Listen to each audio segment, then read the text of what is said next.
A meju w studiu mamy nasi głogłesca. Benita Grzękłewicz-Ropela, witamy bardzo serdecznie. Dzień dobry panie Adamie, dzień dobry państwu. I godo medzi całe projekce sparuancionym z konserwacją malenków, negatywów i diapozytywów z kolekcji rodowi Francyści i Aleksandra Majkowskich, czyli projekt pod nazwą Konserwacja rysunków, negatywów i diapozytywów z kolekcji rodowej Franciszki i Aleksandra Majkowskich, zrealizowane dzięki dotacji, dzięki wsparciu finansowemu Ministra Kultury i Dziedzictwa Narodowego, ale także Powiatu Wejherowskiego i Zrzeszenia Kaszubsko-Pomorskiego, zarówno oddziału głównego, jak i wejherowskiego. Całościowy koszt dotacji to 62 000 złotych, z czego 45 000 pokryło ministerstwo. Więc tutaj mam pytanie, cóż to za skarby Wejherowskie Muzeum ukrywa, że są one aż tak wartościowe? Tak, są to 306 rysunków i 144 negatywy z kolekcji rodowej rodzeństwa Franciszki i Aleksandra Majkowskich. Są to głównie, jeśli idzie o kolekcję rysunków, są to głównie projekty na haft, jest to dokumentacja rysunkowa z badań terenowych Franciszki Majkowskiej, jak również szablony, które ona na których potem wykonywała swoje hafty, kopiowała po prostu z tych szablonów hafty. A negatywy są to przede wszystkim fotografie wykonane przez Aleksandra Majkowskiego jeszcze przed I wojną światową. Czyli materiał bardzo ciekawy, właściwie jeszcze nie przez nas, tylko jednostkowo był on udostępniany.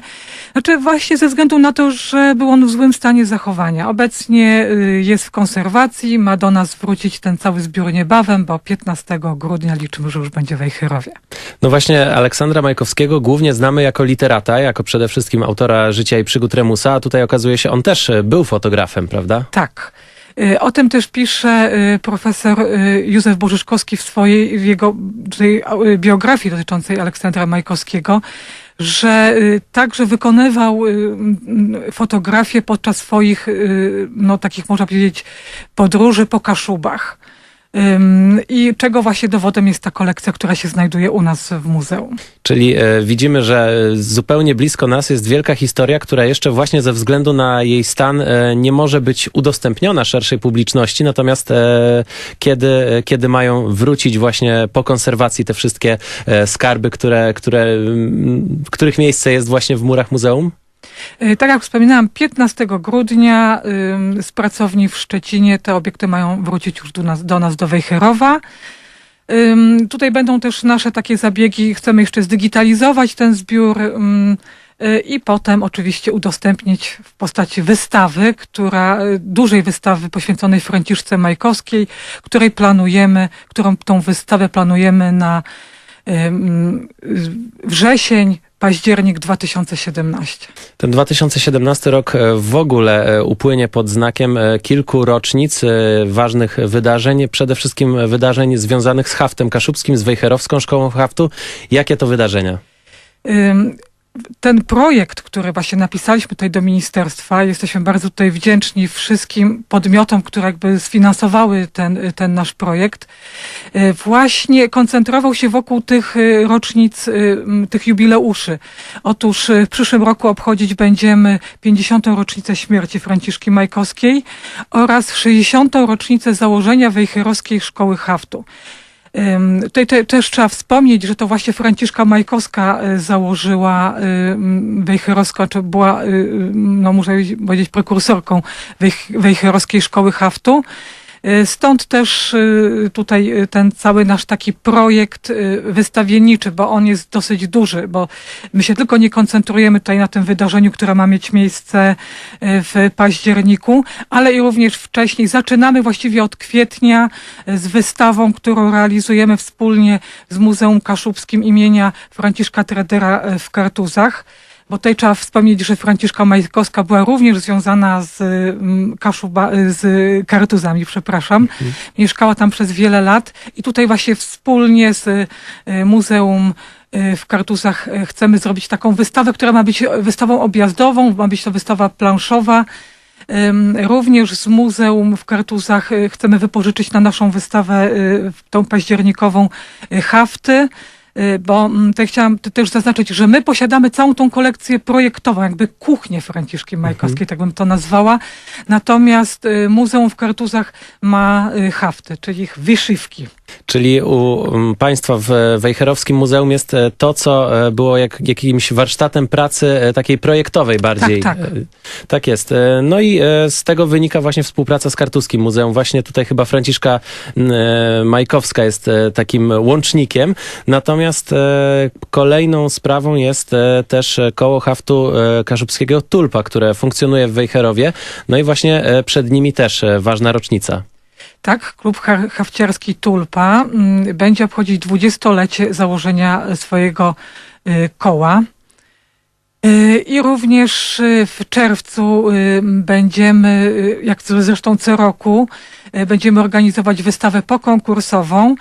Już tutaj panie hafciarki pytają się, czy ta spuścizna Franciszki Majkowskiej wróciła do Wejherowa, bo chcą wiele swoich jakby tutaj prac też w jakiś sposób poświęcić Franciszce Majkowskiej. Chcą oprzeć się na tym zapomnianym już dzisiaj wzornictwie, więc to też będzie bardzo duży ukłon w stronę założycielki Szkoły Wejherowskiej. Zanim przejdziemy do kolejnych bieżących wydarzeń, tych, które będą miały miejsce w 2017 roku, spytam o bardziej historyczne zagadnienie. Jaki jest wpływ? No widzimy tutaj, że Franciszka Majkowska jest mocno związana z haftem kaszubskim. My bardzo dużo słyszymy o klasztorze Norbertanek, o średniowieczu, kiedy były prapoczątki tego haftu, więc jaki był wpływ Franciszki Majkowskiej na popularyzację tego haftu, który w sumie, z tego co uczymy się, już wcześniej funkcjonował? Franciszka Majkowska, co zresztą też udowadnia ta spuścizna rysunkowa, która jest w naszych zasobach, kopiowała wzory z klasztoru Norbertanek. Mamy plansze dokładnych kopii, na przykład z Antependium w Żukowie, i potem te wzory łączyła z tą stylistyką, która też ze stylistyką ludową. I widzimy naprawdę bardzo ciekawe kompozycje, takich połączeń, właśnie tych kompozycji sakralnych ze sztuką ludową. To się wszystko razem z sobą przenikało. Ona miała ogromny szacunek do tradycji, umiała ją w sposób mistrzowski zestawiać. Moim zdaniem była naprawdę mistrzynią ornamentacji. Wspólnie z Teodorą Gulgowską uważam, że tworzy właściwie tradycję hafciarską, tą kaszubską. Czyli ona tak jakby ten haft, który znamy dzisiaj, to jest taka wypadkowa właśnie tej sztuki sakralnej i ludowej. Tak. I Franciszka Majkowska jest tą osobą, która to wszystko połączyła. Natomiast dzisiaj bardzo często elementy tego haftu, które znamy bardzo dobrze, wykorzystywane są we współczesnym designie. I tutaj przykładem jest chociażby konkurs Kasubia Visuales organizowany przez Fabrykę Kultury w Redzie. No i właśnie Muzeum Wejherowskie też włącza się w organizację tego konkursu. Tak, tutaj pomysłodawczynią tego konkursu jest Paulina Piotrowska z Fabryki Kultury w Redzie. My to jakby reprezentujemy jako muzeum takie skrzydła, jak my to nazywamy, tradycyjne. Natomiast to jest też projekt realizowany wspólnie z Akademią Sztuk Pięknych w Gdańsku. Pani Marta Flisykowska jest tutaj jakby z kolei taką osobą, która ma dać takiego tchnąć ducha nowoczesności, modernizmu jakby w ten konkurs. I muszę powiedzieć, że tak, tutaj jest to połączenie tradycji z właśnie takim modernistycznym, nowoczesnym spojrzeniem na wzornictwo to tradycyjne. I rzeczywiście wychodzą bardzo ciekawe prace. Zresztą my te prace też eksponujemy. Już mieliśmy wszystkie 3 edycje, które miały miejsce. Również gościły u nas w formie wystaw w muzeum. I to jeżeli chodzi o te hafciarskie wydarzenia, natomiast z osobą... Przepraszam, że to jeszcze wejdę tak? słowo. Jeszcze bardzo jedno ważne wydarzenie. Mianowicie będziemy też organizować benefis twórczości pana Edmunda Szymikowskiego. Osoba, która skupia całe to środowisko hafciarskie. I ten benefis ma mieć miejsce również podczas otwarcia wystawy Franciszki Majkowskiej. Czyli właśnie tutaj chcemy też połączyć tą tradycję z teraźniejszością. Więc to jest też ogromny też ukłon w stronę pana Edmunda, bo no, jest osobą, która też ten haft kaszubski, można powiedzieć, w sposób niesamowity rozpropagowała. No tak, i na pewno go wspiera poprzez konkurs, na który napływa bardzo wiele prac każdego roku w linii, więc to są ważne wydarzenia związane z haftem, więc powiedzmy jeszcze raz, kiedy będziemy mogli też zapoznać się z dorobkiem artystycznym przede wszystkim Franciszki Majkowskiej, kiedy te wydarzenia nas czekają?